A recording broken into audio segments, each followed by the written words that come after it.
How many in this room have had a failed pregnancy, lost a child, or unable to conceive? I understand it's a tough conversation, but it's a very important one in society. We have children who need homes right now.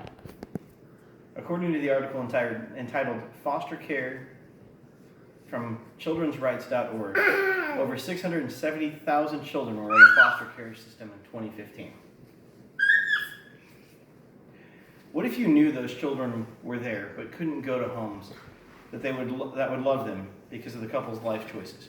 Currently, there's a movement that's trying to force a policy to allow only heterosexual couples to adopt, which negates the more than 9 million individuals that identify as LGBT, per a PBS.org article written on June 15, 2016 by Joan Greaves. In the next few minutes, I'm going to cover what environment a child needs to grow up in to be healthy and happy, what defines a stable household, and the differences between a hetero household and an LGBT or other household. And we're going to look at the average time children spend in the foster care system and what does it take to adopt that child from the system.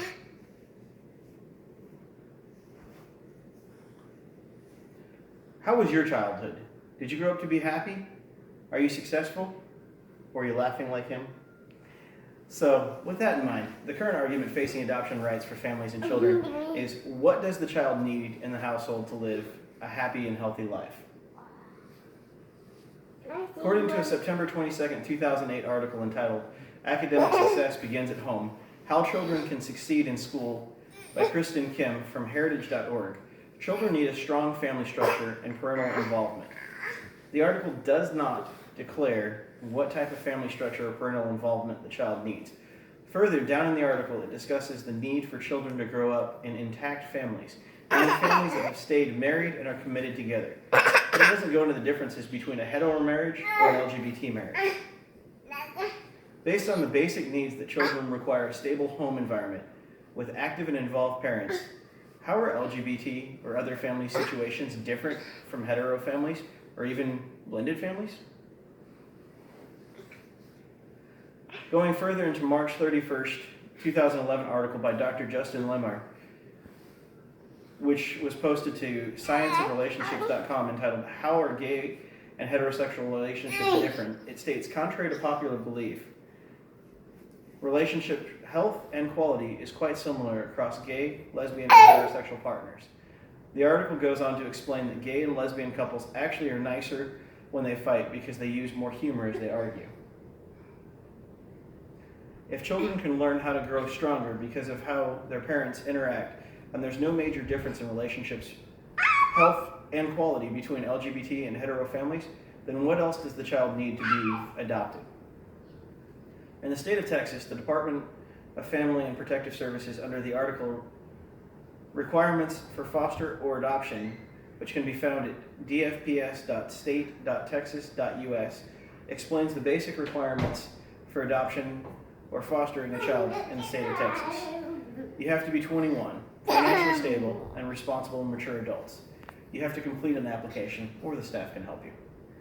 You have to share information regarding your background and your lifestyle. You have to provide relative and non-relative references. You have to show proof of marriage and or divorce. You have to agree to a home study, and you have to allow the staff to complete a criminal background and an abuse neglect check on all the adults in the household. Beyond that, you have to attend a free training class. There's nothing mentioned in this information defining a couple's needs to be LGBT or hetero, just proof of marriage and or divorce. Yet why do we have children living on an average of 2 years in the foster care system? We have children who need homes and families that want us to bring them home, yet people are trying to push legislation through that makes it illegal for LGBT families to be able to share the joys of having children and the dream of being parents in a family. Based on the information, a blended family or an LGBT family can meet the basic requirements to adopt a child. They can fulfill the needs of a child requires to grow up healthy in a stable environment. So why are we trying to exclude them from providing love to a child in need? There's over 9 million individuals in the U.S. that identify as LGBT, and more than 670,000 children in the foster care system who spend an average of 2 years waiting on a forever home. Isn't it time we do what's right for the child as the equal rights movement pushes forward?